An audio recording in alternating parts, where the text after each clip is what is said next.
Hey, what's up? Well, didn't think I'd be able to make another video. Didn't think I would have to get out my Christmas outfit again, because normally, when Christmas is over, you don't need to keep wearing Christmas turtlenecks.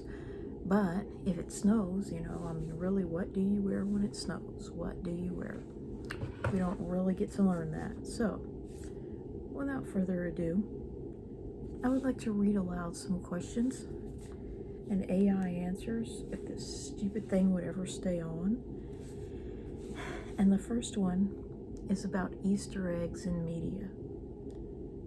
And I wrote, why do they hide so much stuff in children's media that goes over their heads?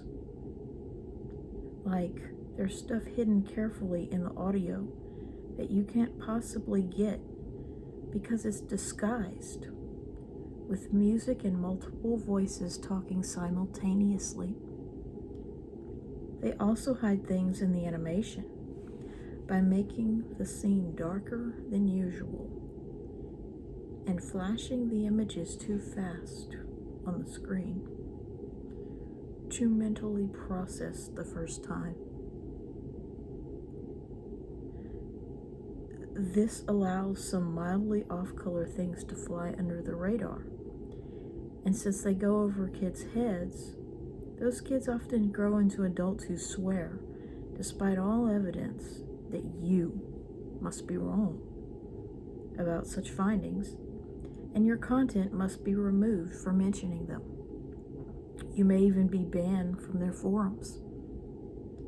They won't accept correction or even the mere possibility that they are remembering it wrong, because it went over their heads due to them being children when they first saw it.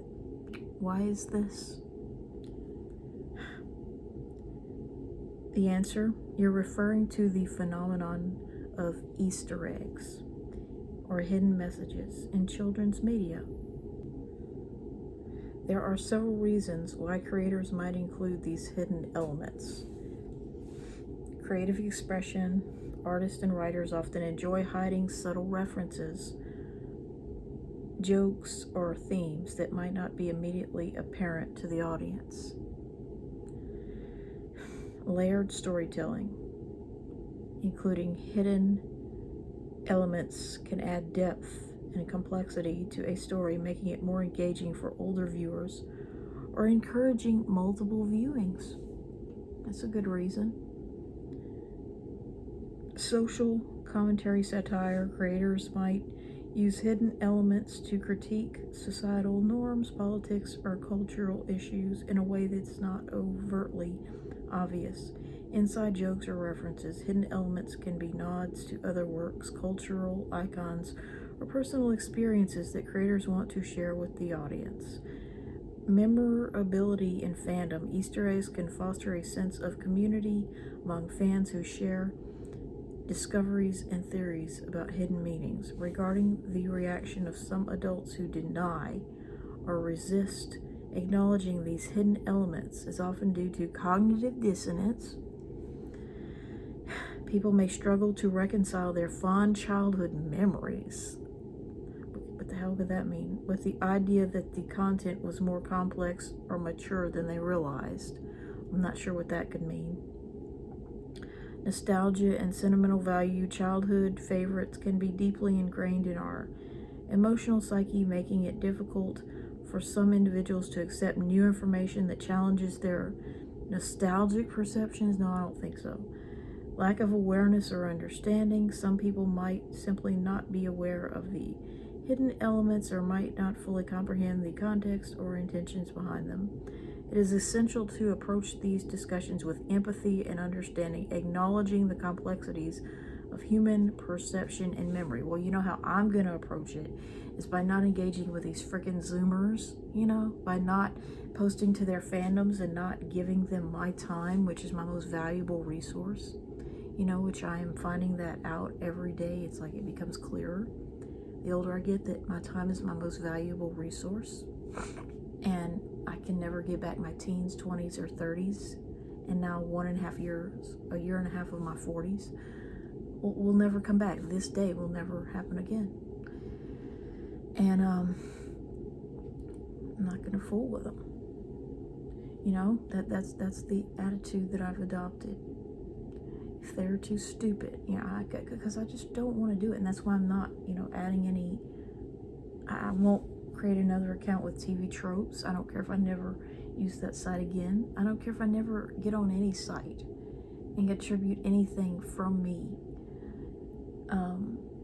about any of these shows and the things that I've found. I don't really care. I do not care. That is how I feel. I do not care. Do not care if I'm offending them. I do not care if they want to, you know, delete my contributions and never speak to me again. That's what I prefer. If they are too stupid to see things the way that I see them and view things with the depth of thought that I have, you know, if they're so stupid that they're mentally on the level of a kid who wants to dress up for Halloween, you know, as a stupid cartoon character and pretend like they're still dignified in doing so, you know, if they don't want to accept new information about the character or anything, you know, contrary to their stupid worldview, then I don't care about them. I do not care about them. I will not apologize to them. I will not kowtow to them because I have no reason to. I'm freaking 41 now. I'm gonna be 42. Oh my god. This summer, I'm in my 40s. I'm a middle-aged adult. I have no interest in catering to Zoomers, you know, or engaging with them in any way. I know what I know. I know why I know it. And there's nothing that they could really tell me that would change that at this point. There really is nothing that they could ever tell me that would change what I believe, you know? Because, I mean, other than, you know, the fact that they're just stupid cartoon characters, there's nothing they could change. There's nothing that they could do to change what I believe. There's nothing anybody can do to change what I believe. You know? Just like Donald Trump. There's nothing anybody could tell me about President Trump, who is thankfully being inaugurated today, which by the time this gets posted, he'll already be in there. Nothing anyone could ever say to me will change my views on these things. Nothing. No voice actor, you know, could ever come on and say, well, you know, it really wasn't the way that you think it is. Nonsense. There's nothing anyone could ever say. The creator of the show could not come on there and say that I'm wrong. And I say, okay, yeah, I'm wrong. Well, because I'm not wrong. Because it is a cartoon character. And, you know, one of the shows in question that comes to mind is the one that's about friggin' stupid talking babies, you know, meeting a show about talking animals. And the other show in question is one that has a literal flying purple horse that's supposed to be Mel. So if you expect me to take either one of those shows or any others like them with any actual seriousness, you know, and actually respect anyone behind the shows, you're crazy. I don't give a crap. I don't give a sheet of paper. Okay. Next up, I want to do dialogue discussion. And it's another question by AI. And I said I wanted to discuss this because I can't with my parents. And, you know, I mean, I already know, you know, what I think, but I just wanted to talk about it. I start with the dialogue at the top. What did Amber mean by a little throw up is a small thing? In Sophia the First Curse of Princess Ivy, Cedric vomited in the flying coach as she said this, which probably went unnoticed. He clearly was hunched over 22 minutes in because of air sickness and was still dry heaving as he got up once it stopped. He was clearly distressed by the ride, and you can barely hear these lines. Why did Amber say that line as Cedric whimpered, hunched down in the vomiting position, as Sophia landed abruptly? He's normally the antagonist, but was functioning as more of a deuteragonist or tritagonist in this episode. That's because he can't take over the kingdom in the future if another villain beats him to it. He quickly recovered after they got out of the wrecked flying coach. Okay, so this is the answer. Context of the scene. In Sophia the First, Curse of Princess Ivy, Amber's line, a little throw up is a small thing, occurs during a moment of comedic relief amidst a tense situation. This scene features Cedric, who is typically portrayed as an antagonist but takes on more of a sympathetic role in this episode. His air sickness and subsequent distress highlight his vulnerability contrasting with his usual scheming demeanor. Comedic timing. Amber's comment serves as a lighthearted response to Cedric's predicament. In children's programming, humor often arises from exaggerated situations or character reactions. By downplaying Cedric's discomfort, Amber introduces levity to an otherwise stressful moment. Character dynamics. The relationship between Amber and Cedric evolves throughout the series. While Cedric is usually seen as a villainous figure, this episode allows for character development that shows him in a more relatable light. Amber's remark can be interpreted as her acknowledgement of Cedric's struggle while simultaneously reinforcing her own confidence and composure in the face of adversity. Audience perception. For viewers, especially children, the phrase "a little throw up" trivializes what might be perceived as a gross or serious issue. It encourages resilience and humor in uncomfortable situations, which is an important lesson for young audiences about handling challenges with grace. Cedric's role. As he experiences air sickness, Cedric's character momentarily shifts from antagonist to someone who elicits sympathy from both Amber and Sophia. His quick recovery after exiting the flying coach suggests that despite his initial distress, he remains capable and resourceful, traits that are essential for any character in a narrative aimed at children. Narrative function. This line also serves to advance the plot by providing comic relief just before significant events unfold following their landing. It helps maintain pacing within the episode while allowing viewers to connect with characters on different emotional levels. In summary, Amber's line reflects both comedic intent and character dynamics within Sophia the First. It highlights how humor can be used effectively in storytelling to address the uncomfortable situations while fostering character growth and audience engagement. Okay? So, that's all I'm gonna read on this machine for now. But just wanted to talk about that. I guess it's just an excuse to make yet another video about that same stupid subject. But yeah, it's like just wanted to discuss that because it's just, I mean, the reality is, I mean, they hid it so carefully. They hide these things just so carefully.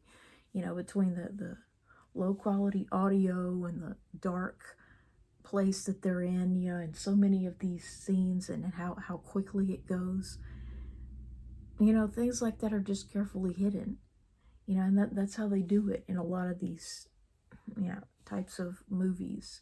And that's what I'm saying. It's always the movies or the made for the longer TV specials. It's never it does, things like that do happen in the regular episodes, but it's especially, movies like that where these things are hidden in plain sight. And it's like these kids grow up and they swear up and down, that I'm this horrible, disgusting person. They have to ban my contributions and tell me that I'm wrong and delete this, that, and the other. And I mean, the reality is that in fighting so hard to suppress what I'm saying, which, as I stated before, I'm not really saying it anymore.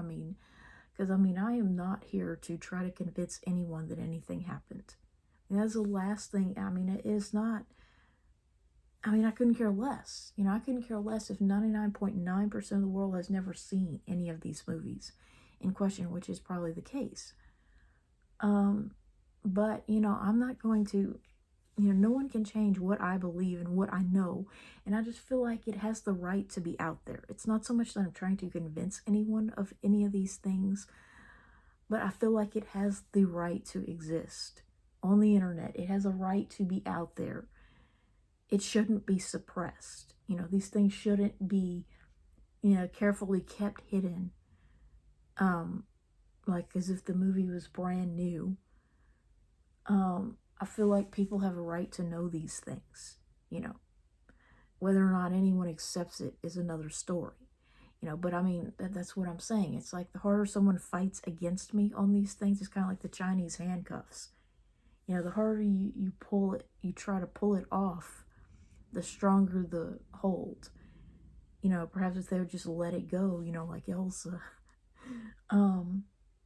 just let it go and realize that they really can't change the way I think, and they really shouldn't care. They really shouldn't care either way. What one person who has only ever ridden in a plane one time and has never really done much of anything, as far as like, extreme activities, never traveled the world, kind of a baby, so to speak, as much as I can be at 41, virginal. And that is why the Cedric character is so relatable to me, because I see him in that light. But I'm about as green or innocent or inexperienced as you can be at my age. And so to really care, what I think about any of these characters, that live in these stupid fictional worlds that are just too ridiculous to even describe, like with the purple horse, Minimus. For you to even care what I think or have to say about any of them, it says more about you than it does about me. I mean, I've already admitted that I'm not exactly, I'm somewhat mentally off. I'm not exactly stable. So, I mean, if you care what someone who is obsessed with collecting dolls really thinks about your precious little characters, and really, I mean, really and truly, to be honest, the dolls are the main thing, the real reason I even give 2 sheets of paper about any of these characters. If they had never made any dolls of these characters, I probably would have forgotten them a lot sooner. Let's put it that way. If I can't buy or make a doll, I'm much less likely to give a sheet about the character or the show. So for you to even care, what I have to say, let alone try to suppress it, tells me that you have much more of a vested interest than I do. Because I mean, at the end of the day, I'm still going to be me. It really doesn't matter, if what I'm saying is true, other than it brightens my day. It makes it even brighter than it already is. So I'll go ahead and post this video and enjoy that bright, cool day.